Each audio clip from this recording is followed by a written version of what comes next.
Ang susunod na programa ay rated PG. Ito ay nangangailangan ng patnubay at gabay ng magulang para sa mga batang manonood. Hindi man naging ulirang ama si Doc Carlos kay Zoe, abot langit naman ang pag-alala niya nang malaman niya na may kinalaman si Zoe sa pagkawala ni Lolo Pepe.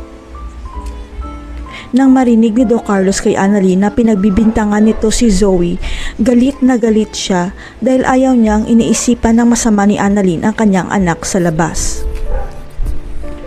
Ayaw kasi maniwala ni Doc Carlos na magagawa ni Zoe at Moira ang pagtago kay Lolo Pepe, pero nang sabihin sa kanya ni Lindo na may posibilidad, naniwala kaagad siya. Naalala kasi ni Doc Carlos na si Moira ang nag-utos para ipapatay si Doc Lindon, kaya magagawa niya ring ipapatay si Lolo Pepe para hindi nito maibunyag ang kanilang sikreto. Para makasigurado, tinawagan ni Doc Carlos si Zoe para magkita sila dahil gusto niyang malaman mismo kay Zoe kung tama ba ang bintang sa kanila ni Annalyn. Hindi na nakaya pa ni Zoe na itago ang katotohanan kay Doc Carlos, kaya sinabi niya ang totoo na ang mami niya ang nagtago kay Lolo Pepe dahil nalaman na nito ang sikreto.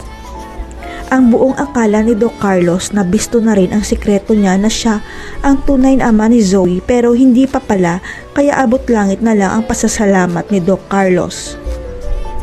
Masama man ang ginawa ni Moira at Zoe sa pagtago nila kay Lolo Pepe, sang-ayon naman si Doc Carlos sa ginawa nila para hindi lang mabuking ang sikreto nilang tatlo. Sa isip kasi ni Doc Carlos, masisira ang buhay niya kapag nabisto ang sikreto nila ni Zoe, lalo na at kakasalang niya kay Lynette na walang alam sa sikreto niya.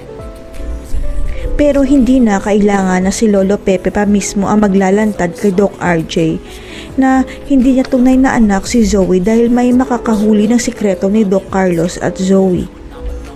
Sapagkat nakita ni Regan si Doc Carlos at Zoe na magkasama at narinig niya ang usapan ng dalawa na mag-ama sila, kaya hindi makapaniwala si Regan sa natuklasan niya.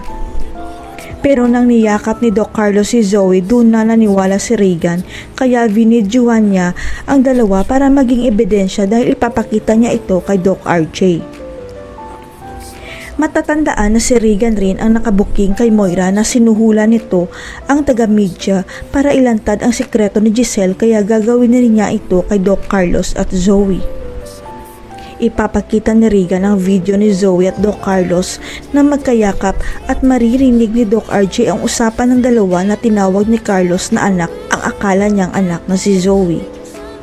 Si Regan kaya ang maglalantad ng tinatagong sikreto ni Carlos at Zoe? Abangan.